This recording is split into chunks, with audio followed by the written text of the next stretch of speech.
first of all, the top part of our screen essentially has two sections to it that I want you guys to focus on. The top half of this bar, so all of this here, you can think of for now as your view and render controls. So things like your standard views or elevations are located here. So I have all of my different elevations that I can switch between at the top here. These can also be accessed via the numpad or number pad on your keyboards as a shortcut. So if I press the different numbers, it switches to different elevations by pressing the numbers on the numpad. Whichever you find easier is fine. I don't tend to use numpads that much, but some of you guys might find that an easier approach.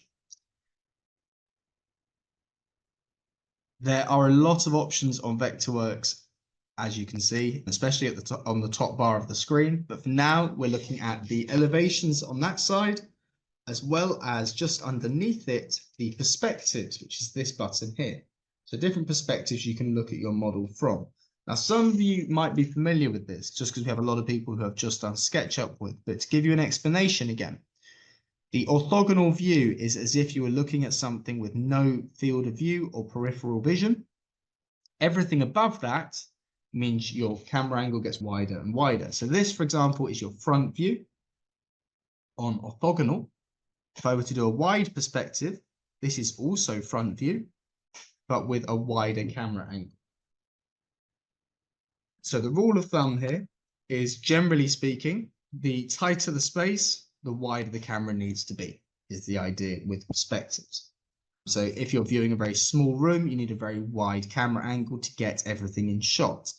The normal perspective is as close as you can get to a human perspective. If you want to view something as a person would normally see it, you would normally be working with a normal perspective camera.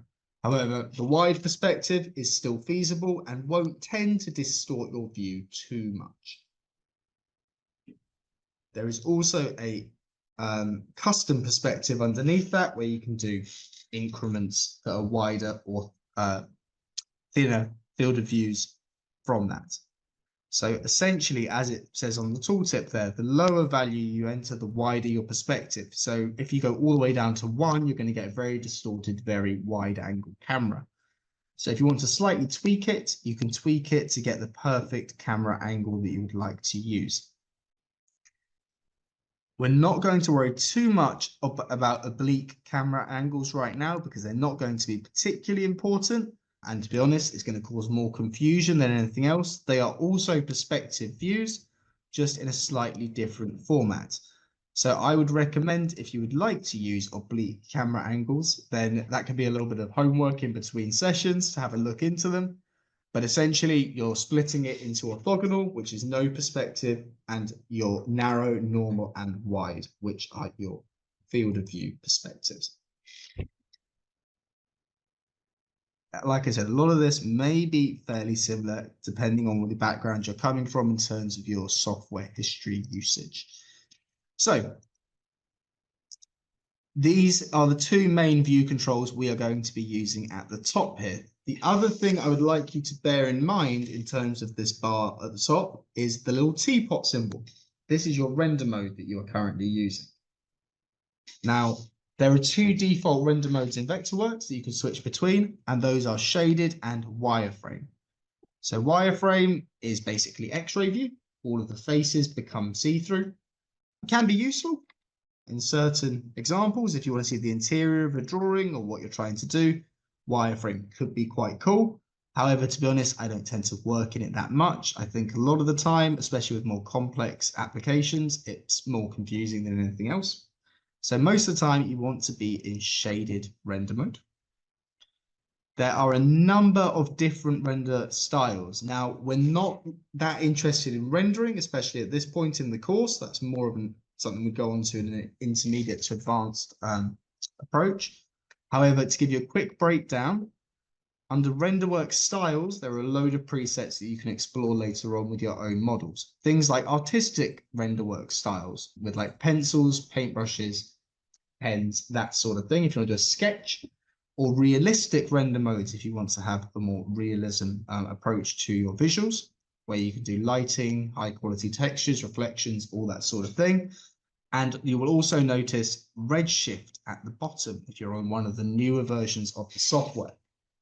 And to keep it really simple for now, not that you need to remember this, but Redshift and Renderworks are the two different render engines in Vectorworks. So Vectorworks actually has two renderers built into it. Renderworks is Cinema 4D, and Redshift is its own company. Redshift is Redshift, but two different renderers built into here. And again, at this point, it's probably going to be of least importance to you guys to remember this, but the difference between the two when you come to choosing them is Renderworks relies on your CPU of your computer, so your processor, and Redshift is your video card. If you're using a computer with a video card, your renders will be much quicker using Redshift. A huge difference, in fact. Let's say a Renderworks realistic visual takes 20 minutes to render an image. Redshift might take 20 seconds to render that image. So massive difference if you have a video card. If you are on a Mac, then you don't have a video card anyway, because Macs are Macs and they're weird. Yeah. If you're using a Windows, it's going to make a huge difference. On a Mac, it probably won't make as much of a noticeable time difference to you. But yeah, we do not need to worry about rendering for now. The main thing you need to remember is the two default modes, wireframe and shaded. The second part of this bar that I want to mention is the lower half of it, a very thin half of the bar. Now, this is going to be probably where you're going to be spending most of your time when you're drawing.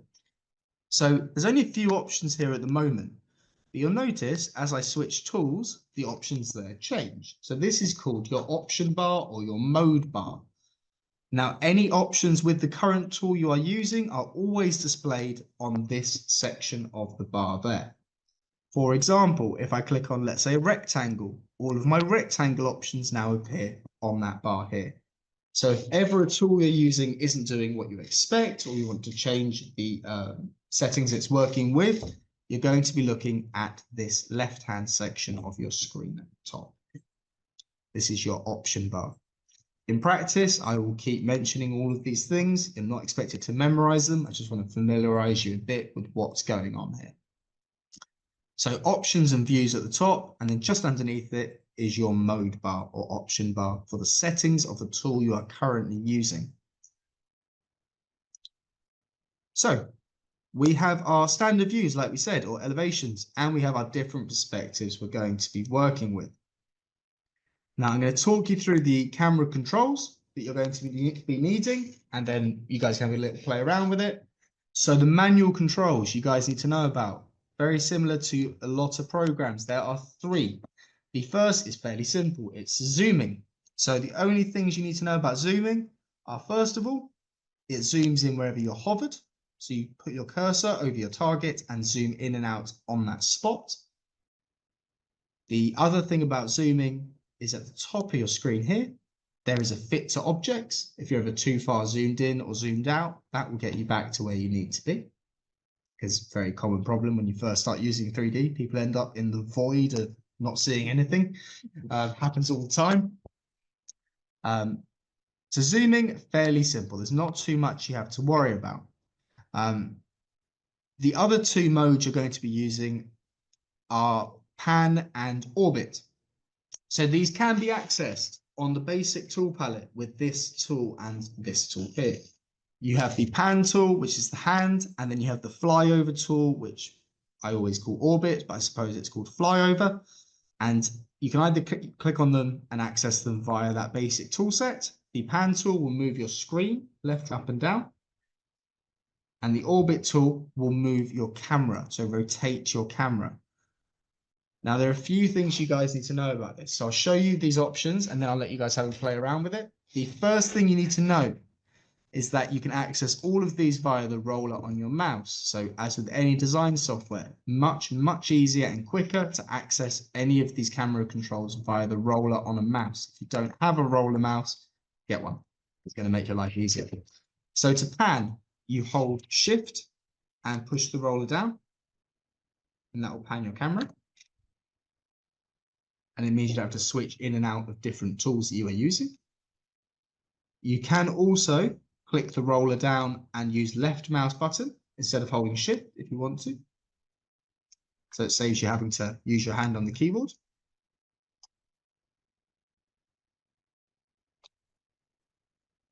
Depending on the setup of your machine and with Vectorworks, you can also try and just push the roller down on its own. That might well be set to pan. That's dependent on versions though. So the roller on its own, if that works, that's fine. You don't need to hold any extra keys, but if you do, it will be shift on the keyboard. To orbit your camera, very similar. All you do is you push the roller down and you hold control.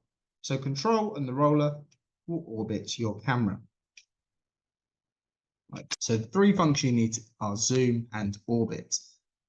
Now, orbit on Vectorworks can work in quite a few different ways. So something I want you guys to check out and have a little play around with here is if you click on the flyover tool or the orbit tool, there will be some options available on your mode bar at the top. And these are very much worth checking out.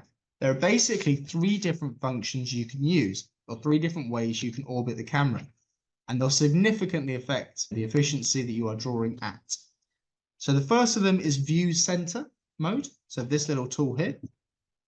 This means that when you're orbiting your camera, it will orbit around the middle of your screen, which a lot of the time is fine, not too bad. The second mode is interactive origin, whereby you click somewhere, let's say over here, and then that becomes the middle of my rotation. And the third of them, the third mode even, is object center mode. And that means that anything you are selected on becomes the center of your orbit function. Now, depending on what you're trying to do, depends on the flyover or orbit mode you would like to have active at that point in time. I quite often like object center because it means that when nothing is selected, then the center of my view becomes my focus for my orbit function. But then if I want to, let's say, work on this house, then I can very easily select it and then orbit very cleanly around that selection. So object center is my personal kind of preference, but you might find it doesn't work for you and you want to use something else. So do check out the different flyover modes and have a go with them and see what you find easiest. So just for a couple of minutes, I want you guys to have a little go with the different navigation tools. So zoom, pan, orbit, the different perspectives, different elevation views, and the different flyover modes we've just talked about, just to get comfortable with working within this space. And if any questions do crop up, then feel free to ask that as well, obviously. Have a little play around with it. Just make sure you get comfortable with it as you go. And then I will introduce a few more little navigational tool tips for you. So a couple of extra shortcuts for you guys to try out just while you're having a go with that. The first one, I'll start with the least useful out of the three that I'm going to show you, but you might as well know them all. So Z means if you hover over something and press the Z key on your keyboard, it does something called super zoom, which is slightly strange. It does like an X-ray super zoomed in mode of what you're hovered over. Like I said, the least useful of the three, but you might find you need it at some point, so it's worth knowing about. The reason I don't think it's particularly useful, however, is because you try and work within your super zoom and it will quit the second you click.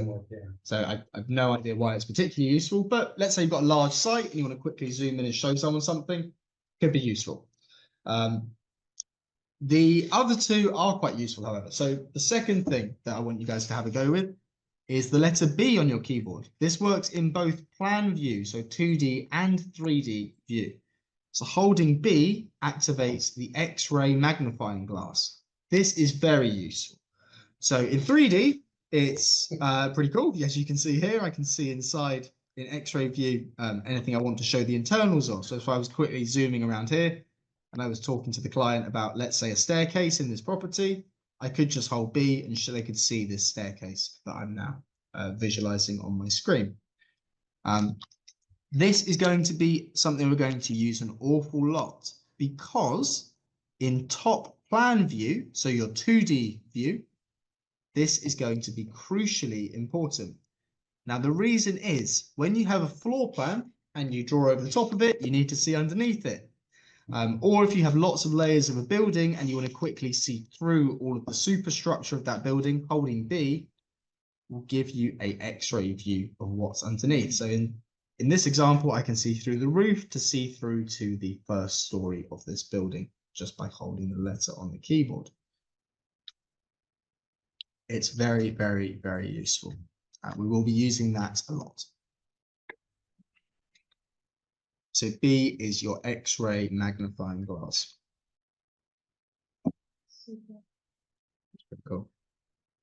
And the third function or shortcut that I want to mention in terms of the letters on your keyboard is M. M is a very useful shortcut as well. This is something you're going to use particularly if you've got a powerful machine. So M activates multi-pane view, like so, meaning that I can view my model in a variety of different camera modes. So for example, I might have my plan view on this top section, my front elevation here, and then an isometric view down here. So I can work in different views all at once. As you can see, it activates whatever I'm hovered over in all of the perspectives that I can see. You can also use this, again, if you have a powerful machine, to view one pane in a rendered view, one pane is a plan view, and one pane is a non-rendered 3D view, if you wanted to see what the final render product looked like as you were working. So multi-pane is a very interesting, useful tool to know about as well. If you want to deactivate multi-pane, you just press M again and it'll shoot back to your individual panes. It can be particularly useful.